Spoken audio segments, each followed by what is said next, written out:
So one of my guinea pigs almost needed a procedure done on her foot, but she ended up not needing it done. But it just got me thinking, because obviously I was getting nervous, like bringing her to the specialist in case she was going to need anesthesia or sedation.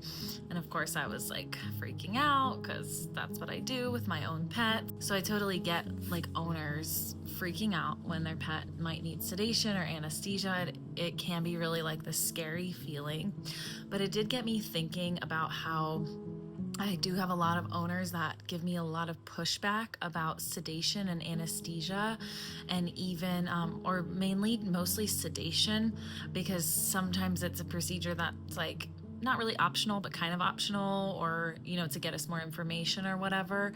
And I get a lot of pushback on that and oral sedatives. And, a lot of times owners are like, I don't want to knock my pet out.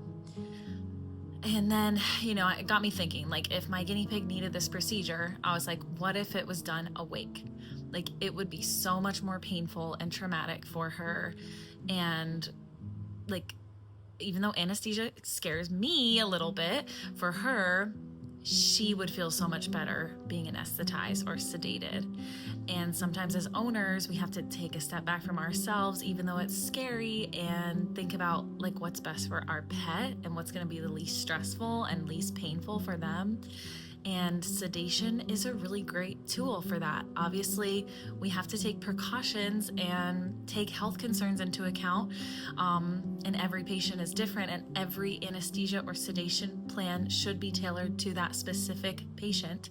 But there are many different protocols we can use in terms of how we combine drugs or use them, and different ways that we can make it safer for your pet to have sedation or anesthesia.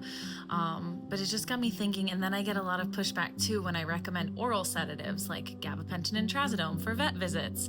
And that upsets a lot of owners because sometimes they just want things done that day. But if your pet can come back on oral medication ahead of time, even if we end up needing sedation, we may need less sedation, and your pet is going to have a better overall experience.